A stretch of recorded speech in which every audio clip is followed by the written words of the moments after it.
noches, bienvenidos a otra emisión del Economista TV.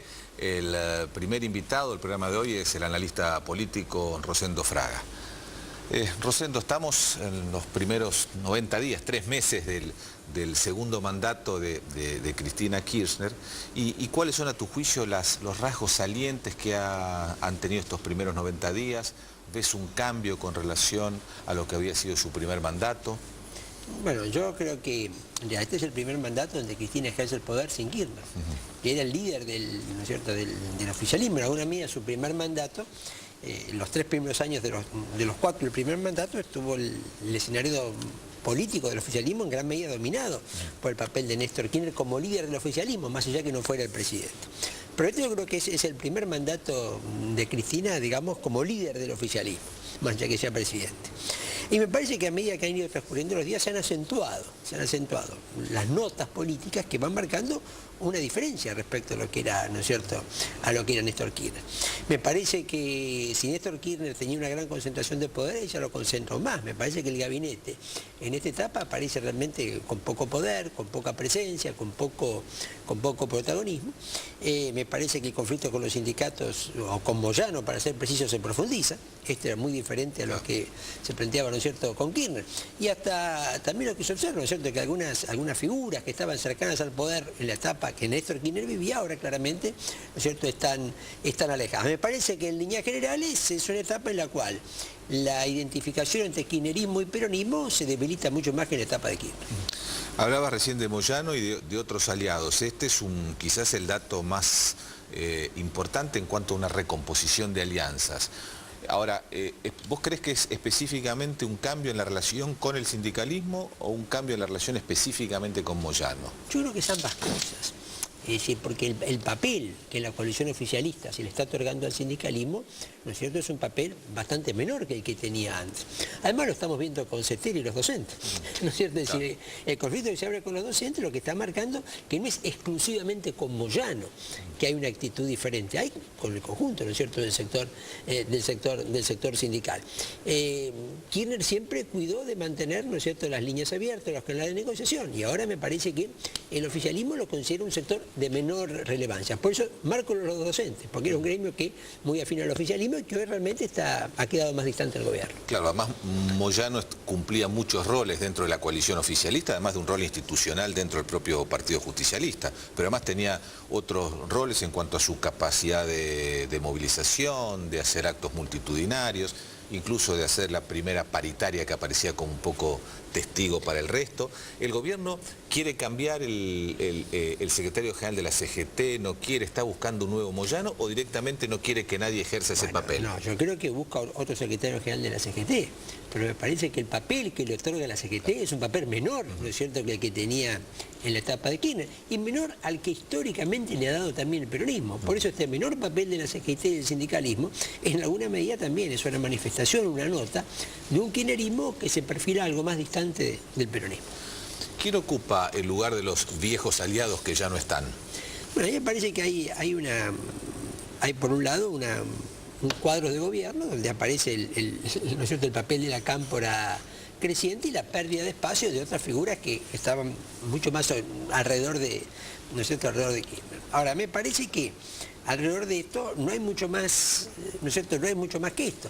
Es decir, me parece que la cámpora, el movimiento Evita son algunos movimientos políticos, algunos movimientos sociales que están en este momento ocupando un espacio político más importante a la sombra del papel de Cristina.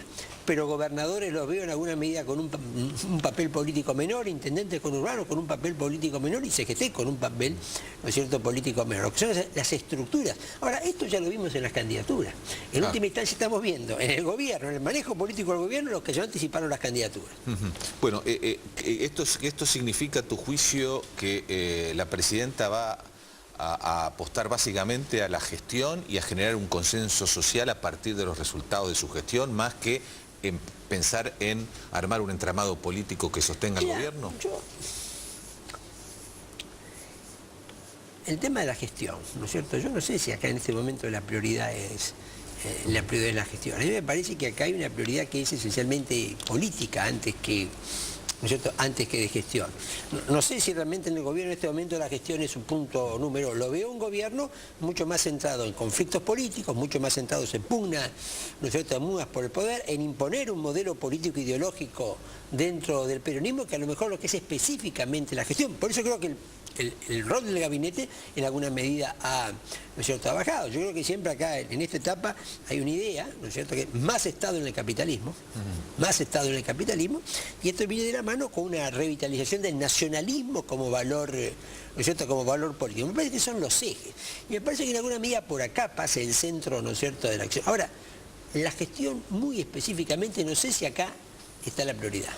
Es decir, en el caso, por ejemplo, siguiendo tu razonamiento, frente, por ejemplo, al proyecto de reforma de la Carta Orgánica del Banco Central, que se aprobará probablemente esta semana en diputados, vos ahí ves más convicción que necesidad. ¿Crees que el motor fue finalmente ir a una Carta Orgánica que tiene más que ver con la ideología del gobierno que la necesidad puntual de tener acceso a determinados recursos? El año pasado, Jornadas Monetarias del Banco Central, fue expuesto este proyecto. Fue expuesto y refrendado, digamos, en su discurso por Cristina.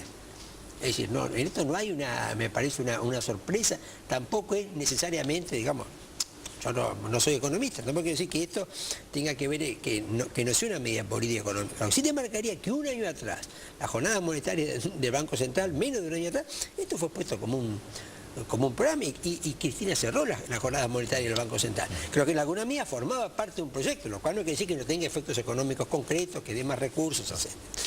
¿Cómo ve la situación de Vudú en términos políticos, que aparecía como una de las figuras con más proyección dentro del universo oficialista después de las elecciones, y ahora hay por lo menos dudas al respecto? Bueno, yo te diría que casualmente, yo creo que llega a partir de las elecciones por una fecha y...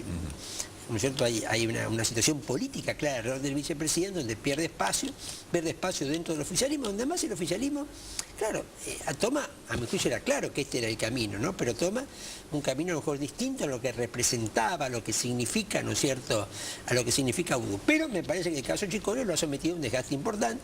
Creo que hay una defensa quizás políticamente un poco tardía de algunos funcionarios del gobierno, tampoco, ¿no es cierto?, tampoco de todos, y aparece. Creo que siempre, cuando se trata de un vicepresidente hay que recordar la diferencia entre lo político y lo institucional.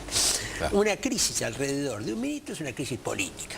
Una crisis alrededor de un vicepresidente es una crisis institucional. Para terminar, Rosendo, ¿cómo ves esta situación de tensión entre el gobierno nacional, el gobierno de la ciudad, o entre la presidenta y Mauricio Macri?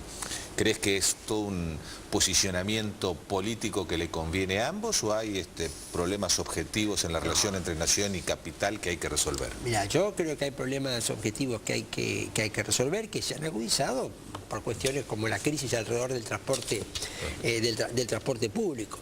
Es decir, claro, uno a veces cuando está lejos del poder tiende muchas veces a adjudicar a quien está en el poder mucha más planificación, estrategia, que lo que a veces las circunstancias le van, ¿no es cierto?, le van imponiendo. Me parece que este enfrentamiento entre el gobierno nacional con Macri ha sido más consecuencia de un conjunto de circunstancias que se han ido planteando que una decisión estratégica de producirlo en este momento. ¿Cómo crees que va a evolucionar?